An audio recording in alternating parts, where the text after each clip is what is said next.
원래 예고하기로는 그리스도를 아는 지식 시리즈로 좀 주제 설교를 하고자 했는데 제가 판단하건대 성경을 아는 지식이 좀 더 우선되어야 할 것 같아서 이것을 좀 먼저 하도록 하겠습니다.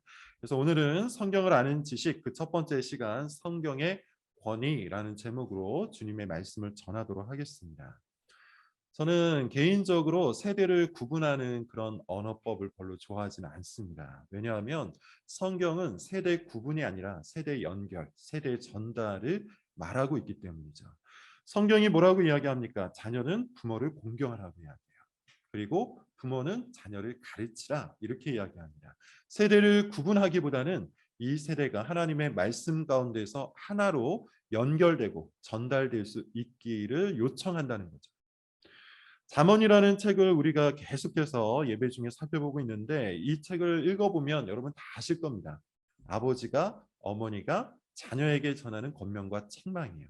그 형식을 통해서 하나님께서 우리에게 말씀을 전달하고 있는 겁니다. 세대를 구분하는 것은 참 비성경적인 일입니다. 그래서 우리는 의도적으로 세대를 구분하는 그런 언어나 그런 사고 방식에 대해서 경계를 할 필요가 있어요. 그럼에도 불구하고 우리 사회가 지금 20대, 30대를 구분해서 칭하고 있는 용어가 있죠. MZ 세대입니다. 기업 같은 경우에는 마케팅을 위해서 일부러라도 세대를 세밀하게 구분을 해요.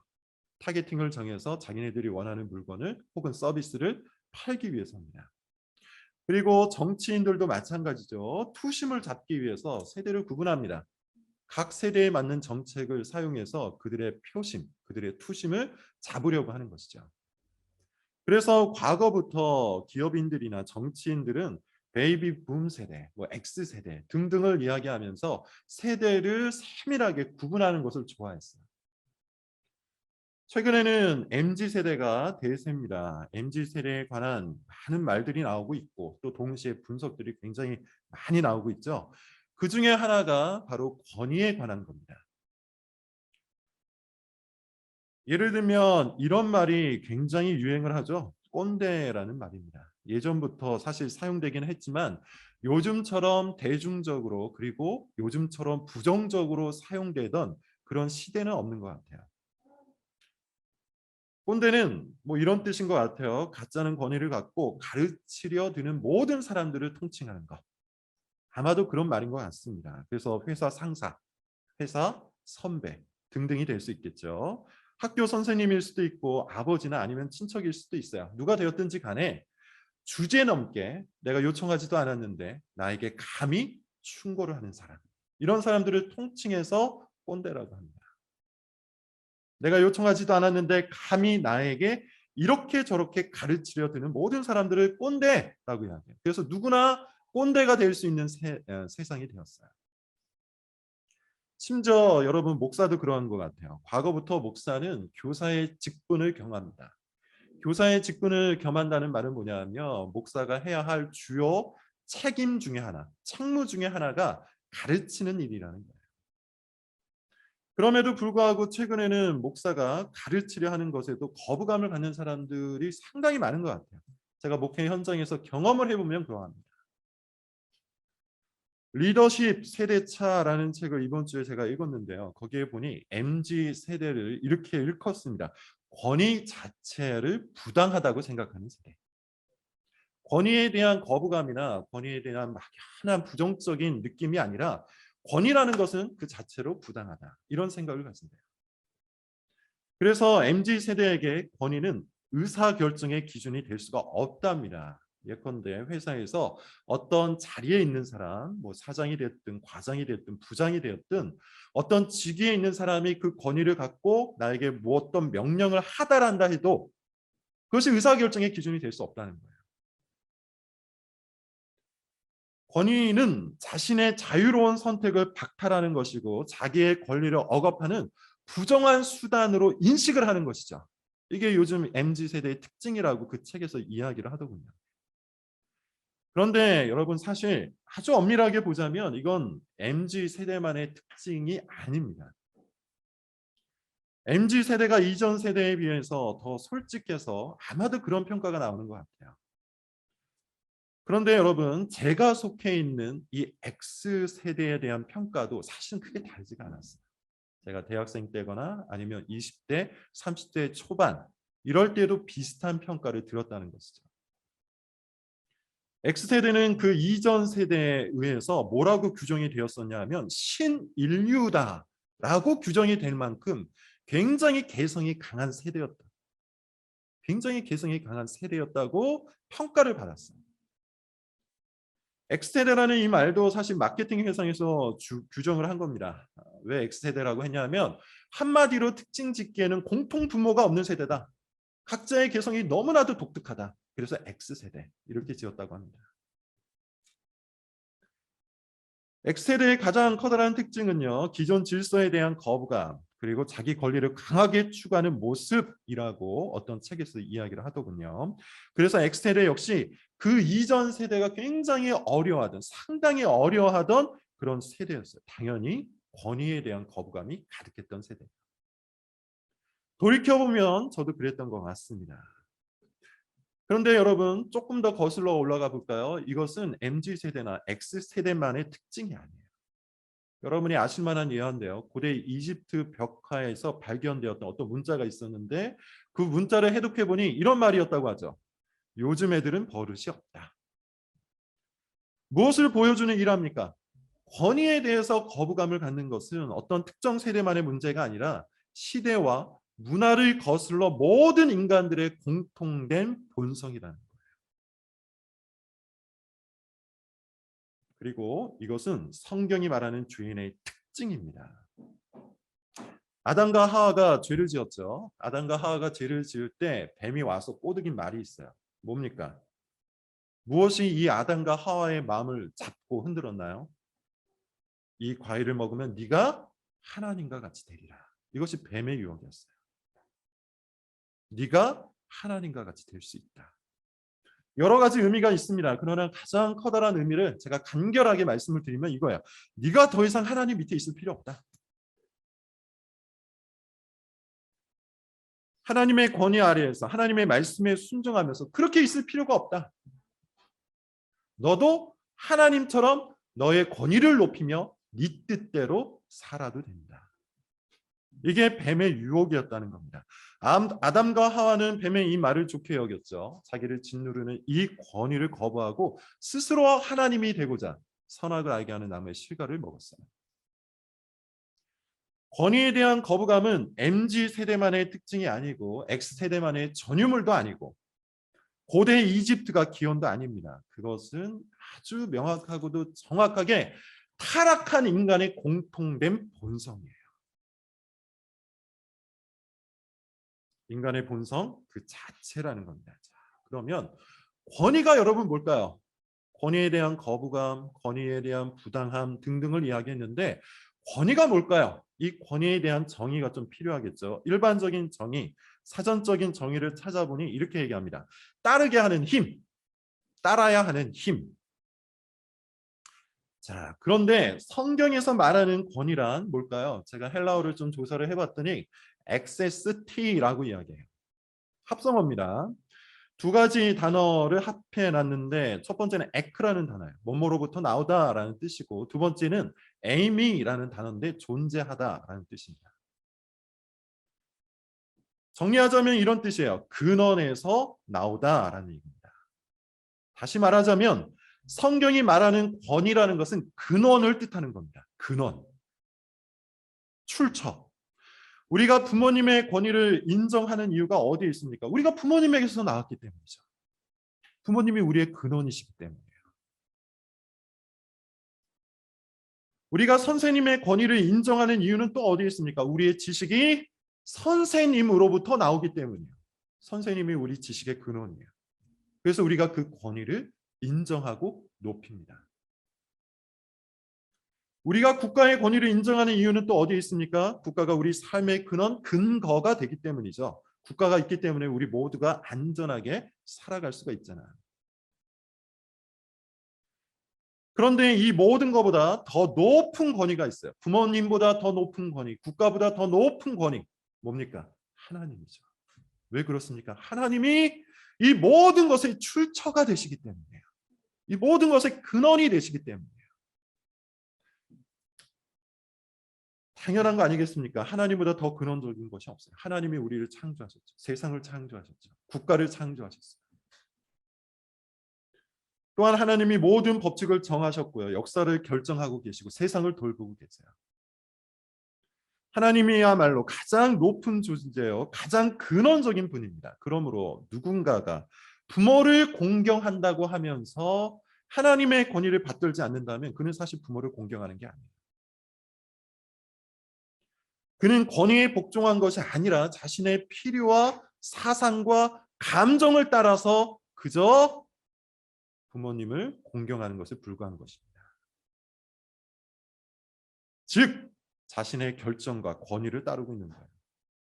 누군가가 국가의 권위는 받들면서 하나님의 권위는 받들지 않는다면 마찬가지로 사실 그는 국가의 권위를 받드는 게 아닙니다. 자기가 결정한 이념과 그리고 자기의 사적 유익을 위해서 국가를 떠받드는 것에 불과해요. 우리는 가장 높은 권위가 되시는 하나님을 따르기 때문에, 즉 하나님의 권위를 따르기 때문에 부모님의 권위를 존중하는 것이고 국가의 권위를 따라가는 겁니다. 하나님께서 그렇게 말씀하고 계시기 때문이에요. 자, 이때 아주 중요한 원리, 제가 방금 이야기했던 그 원리가 하나 있는데요. 하나님의 권위를 따른다는 것은 그렇다면 구체적으로 무엇을 말하는 걸까요? 하나님의 말씀을 따르는 것, 순종하는 겁니다. 이 역시도 간단한 예로 여러분께서 이해할 수 있습니다. 부모의 권위를 따른다는 거 뭘까요? 부모님에게 권위가 있다는 그 사실에 대해서 내가 동의하는 것, 그게 부모님의 권위를 인정하는 걸까요? 그렇지 않죠. 부모님의 말씀에 순종할 때, 우리가 부모님의 말씀을 듣고 그 말씀을 따를 때 부모님의 권위를 존중하는 거예요.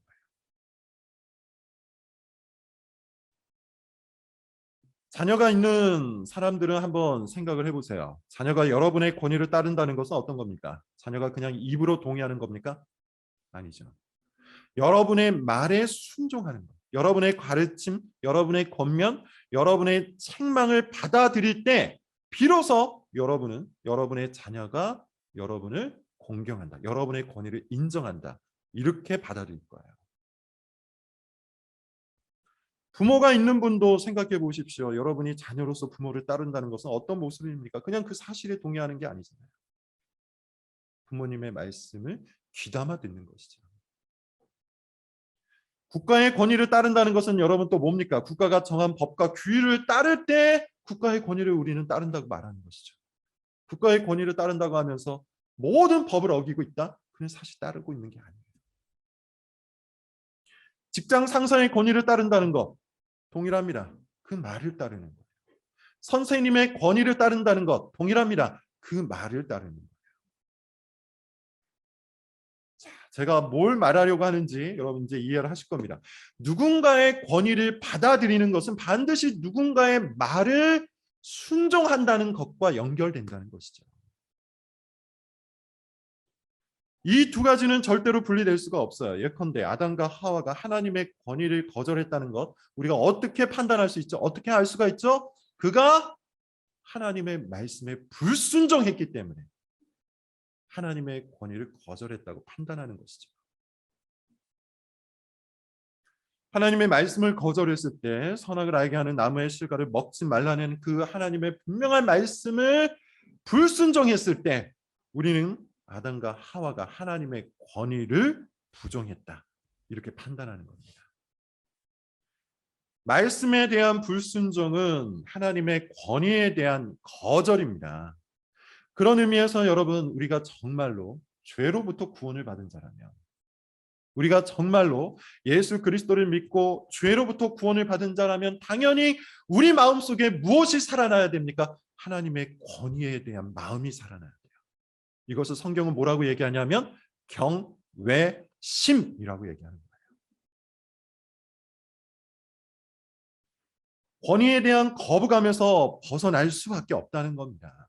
그리고 권위에 대한 거부감에서 벗어날 때 우리 마음속에서 그 경외심이 회복되었을 때 하나님의 말씀이 우리 가운데 들어오는 거예요. 말씀에 대한 자세와 태도가 신앙의 척도라는 것이죠. 어떤 사람은 권위의 문제와 권위를 받아들이는 그 문제와 이 구원의 문제를 별도로 생각하는 사람들이 있어요.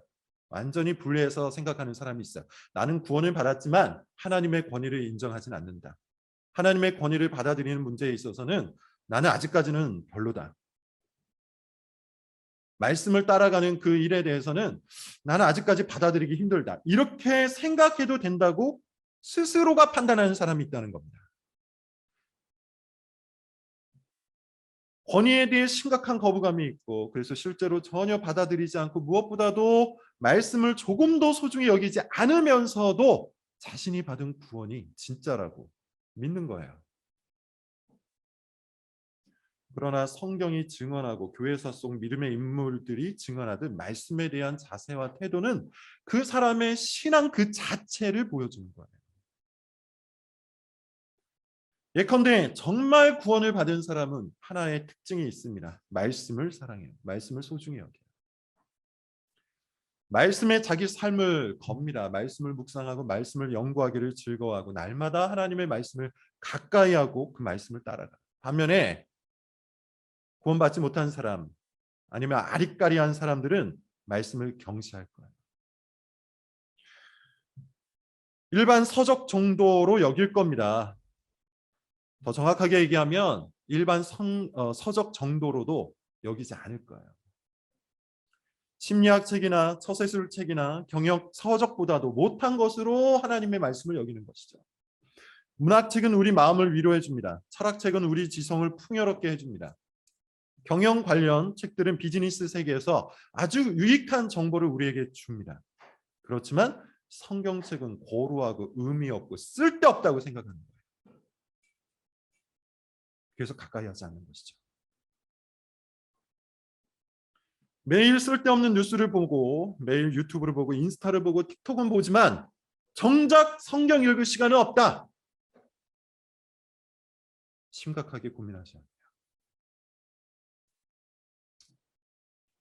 말씀에 대한 자세와 태도가 우리 신앙의 척도기 때문입니다. 무엇보다 가장 커다란 문제는 이건데요. 성경이 이렇게 말했다는 이 말을 온전하게 받아들이지 않는 것이죠.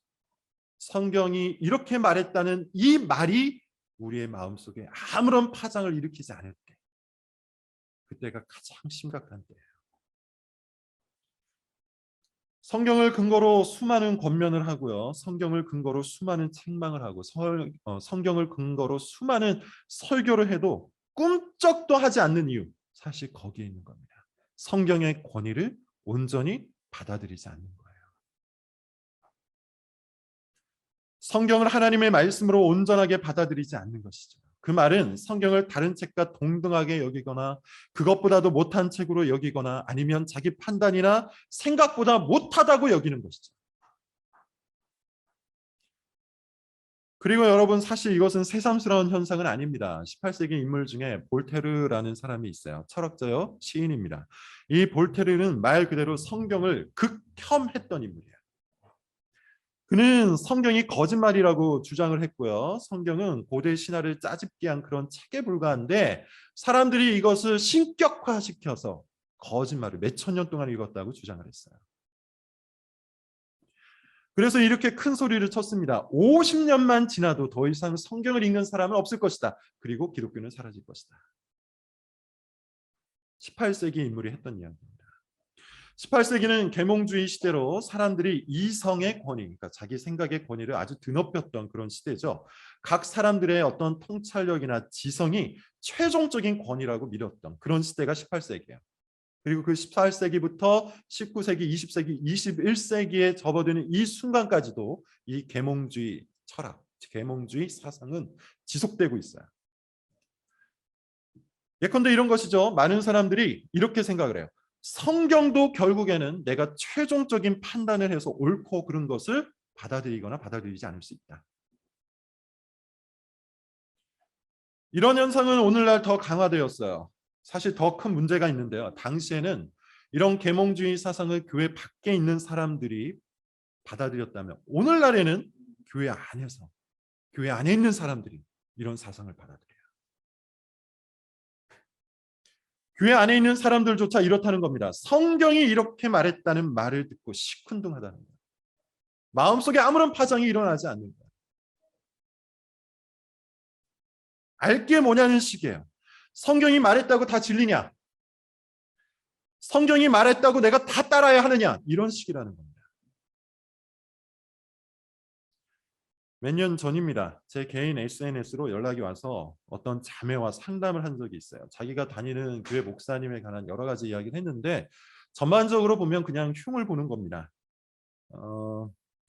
아무리 들어도 사실 그 목사님이 별로 잘못한 것 같이 느껴지지는 않았어요. 개인적인 이야기라 자세한 것을 말할 수는 없지만 대충 이런 겁니다. 나는 굉장히 힘들어 죽겠는데 이 목사님은 계속해서 성경만 갖고 이야기를 하더라. 그런데 제가 들었을 때는요, 그 목사님이 성경을 갖고 제대로 잘 말해 주었어요. 그래서 그냥 이 자매에게 잘 타일러서 다시 그 교회로 가도록 이야기를 한 적이 있습니다. 이 자매는 자기가 원하는 말을 해주지 않는다고 그 목사님에 대해서 불평 불만을 늘어놓은 것에 불과했던 것이죠. 안타깝지만 굉장히 단적인 사례예요. 성경이 그렇게 말해도 내가 듣고 싶은 말이 아니면 귀를 막는 것이죠. 이게 오늘날 교회 안에서 벌어지는 현상입니다. 성경이 이렇게 말했다. 보통 이 말을 들었을 때 어떻게 해야 합니까? 숙고해야 되겠죠. 정말 그러한가 생각을 해봐야 되겠죠. 성경이 그렇게 말을 했기 때문에 그 성경 위에 나의 삶을 놓고 깊이 통찰을 해봐야 되겠죠. 그리고 그것이 맞다면 따라가야 될 거예요.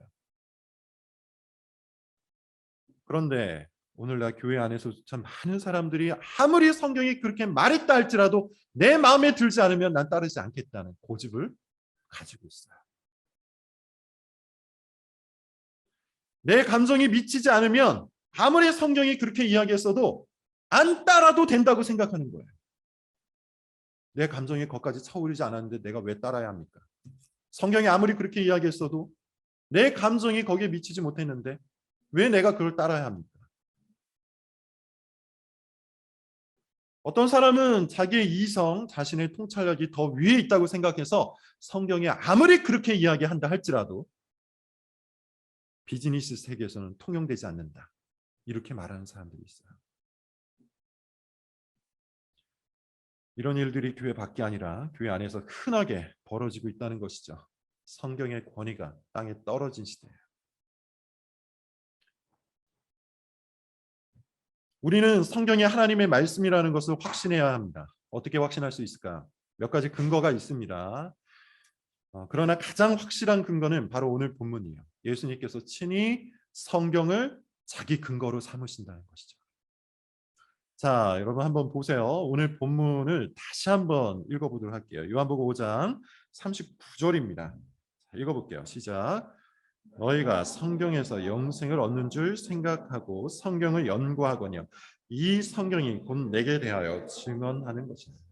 여러분 보십시오. 예수님께서 성경의 권위에 대해서 이러쿵저러쿵 말씀하시는 부분이 있습니까? 전혀 그런 게 없죠. 예수님은 성경의 권위를 있는 그대로 인정하셨어요. 예수님이 지적하신 것은 뭡니까? 바리새인들이 성경을 연구하고도 그 성경이 지적하고 있는, 성경이 지향하고 있는 예수 그리스도에게로 나아오지 않는다는 사실만 지적하고 계실 분이에요. 성경이 잘못되었다, 성경에 오류가 있다, 성경은 하나님의 말씀이 아니다, 일부만 사실이다 이렇게 얘기하지 않으세요. 성경을 있는 그대로 다 인용하시고 인정하시고 받드셨어요.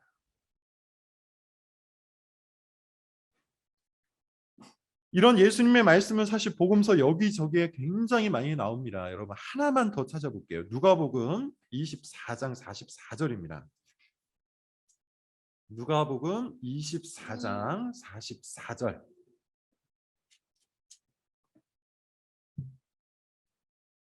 찾았으면 우리 같이 한번 읽어보도록 하겠습니다. 44절입니다. 시작.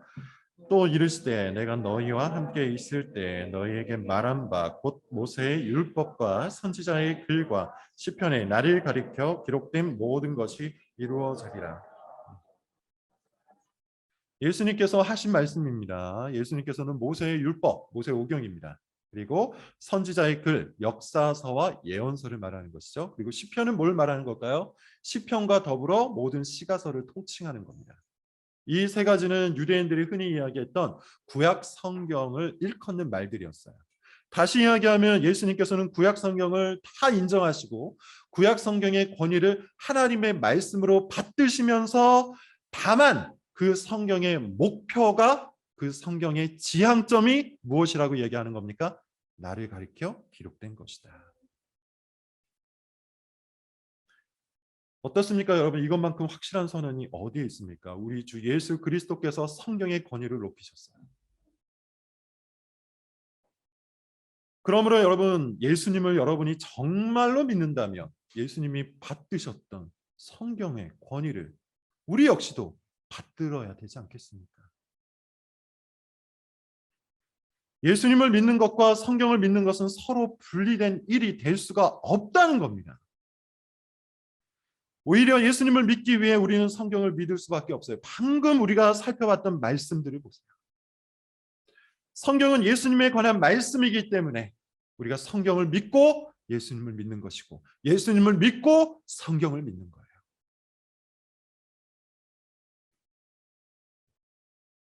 예수님을 믿는 것과 성경을 믿는 것은 같은 일입니다. 오늘 설교의 교훈은 딱 한 가지예요. 성경의 권위를 받들자는 것이죠. 성경의 권위에 온전히 붙들리자는 겁니다. 성경의 권위에 복종하고 성경의 권위를 따르자는 겁니다. 성경의 권위를 따르는 것은 하나님의 권위를 받드는 것이고 예수님을 믿는 겁니다. 성경의 권위를 받아들이지 않는 한 우리의 믿음에는 아무런 일도 일어나지 않을 거예요. 성경의 권위를 받아들이지 않는 한 우리의 삶에도 마찬가지로 아무런 일도 일어날 수가 없습니다. 반면에 성경의 권위를 받아들이기 시작하면 어떤 일이 일어날까요? 믿음이 역사하기 시작해요. 믿음이 역사하기 시작해요. 우리 삶의 환경과 상관없이 우리 삶이 변하기 시작합니다. 성령께서는 하나님의 말씀과 같이 역사하기 때문이에요. 성경의 수많은 인물들을 여러분 한번 보십시오. 그들의 삶이 광야라고 그들의 믿음이 쪼그라들었습니까? 그들의 삶이 어둡다고 말씀의 권위가 쇠퇴했습니까? 오히려 하나님의 말씀이 더 선명하게 나타나지 않았습니까? 오히려 주의 말씀을 더 깊이 사랑하지 않았습니까? 다윗이 그러했고 다니엘이 그러했고 예수님이 그러하셨잖아요. 광야 속에서 주의 말씀을 더욱더 높이 떠받든 사람, 그들이 믿음의 사람들이었어요. 성경 속의 인물만이 아닙니다. 교회사 속의 인물도 한번 살펴볼까요? 한 명만 이야기하겠습니다. 종교개혁가 칼빈이에요. 종교개혁가 칼빈은 55세의 나이에 죽었는데요. 죽기 직전에 약 10여 년 동안 수많은 질병에 시달렸어요. 두통이 날마다 그를 괴롭혔다고 합니다. 치질과 루마티즘이 있어서 제대로 걷지도 못했대요. 늑막염으로 갈비뼈 쪽에 있는 늑막염으로 인해서 제대로 앉아 있을 수도 없었다고 합니다. 신장이 점점 고장이 났고요. 죽기 1년 전에는 몸에 결석이 생겨서 큰 고통을 맛봤답니다. 폐에도 문제가 있었대요. 그래서 칼빈이 또 다른 종교개혁자인 블링거에게 쓴 편지를 보면 이렇게 이야기해요. 내 폐는 담으로 가득 차 있어서 호흡하기도 힘들고 가쁘기만 하다. 또한 그는 평생 동안 조작된 소문과 거짓 음모에 시달렸습니다. 조롱과 멸시를 늘 받았다는 것이죠. 한때는 이것이 너무나도 힘들어서 사람들에게 하소연을 할 만큼 아주 그를 괴롭혔던 일이었어요. 무엇보다 결혼하자마자 병석에 누웠던 아내를 9년의 결혼 생활 끝에 잃었습니다. 그때 그는 몹시 괴로웠다는 기록을 남기고 있어요. 그럼에도 불구하고 여러분 우리는 알고 있죠. 종교개혁가 칼빈은 평생 동안 주님의 말씀을 사랑했어요. 죽기 직전까지도 주님의 말씀을 펼쳤습니다. 인생의 광야에서 하나님의 말씀을 더욱더 가까이 했어요. 성경의 권위 아래에 서서 오직 성경이라는 구호를 외치며 로마 교회와 싸웠습니다. 모든 것을 성경으로 이해하고 모든 것을 성경으로 해석하려고 노력했어요. 인생은 비록 광야 속에 있었고 자기의 몸은 무너져 가고 있었고 수많은 질시와 수많은 조롱을 당하고 사랑하던 아내까지 잃었지만 그럼에도 불구하고 칼빈에게 하나님을 믿는다는 것은 성경을 받드는 것과 다를 바가 없었습니다. 성경의 권위 아래에 서십시오. 그것이 우리 인생의 복입니다. 성경의 권위를 받아들이십시오. 그것이 우리 인생을 보호합니다. 성경의 권위를 인정하십시오. 그것이 우리 인생을 인도합니다. 괴로울수록 더욱더 그렇게 하십시오. 외로울수록 더욱더 그렇게 하십시오. 아플 때일수록 더욱더 그렇게 해야만 합니다. 시편 119편 50절 52절을 읽고 설교를 마치겠습니다. 우리 시편 119편입니다.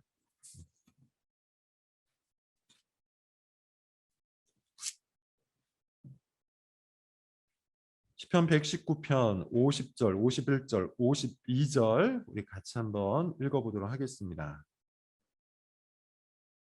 함께 읽습니다. 시작. 이 말씀은 나의 고난 중에 위로라. 주의 말씀이 나를 살리셨기 때문이니이다. 교만한 자들이 나를 심히 조롱하였어도 나는 주의 법을 떠나지 아니하였나이다. 여호와여, 주의 옛 규례들을 내가 기억하고 스스로 위로하노라. 아멘. 기도하겠습니다.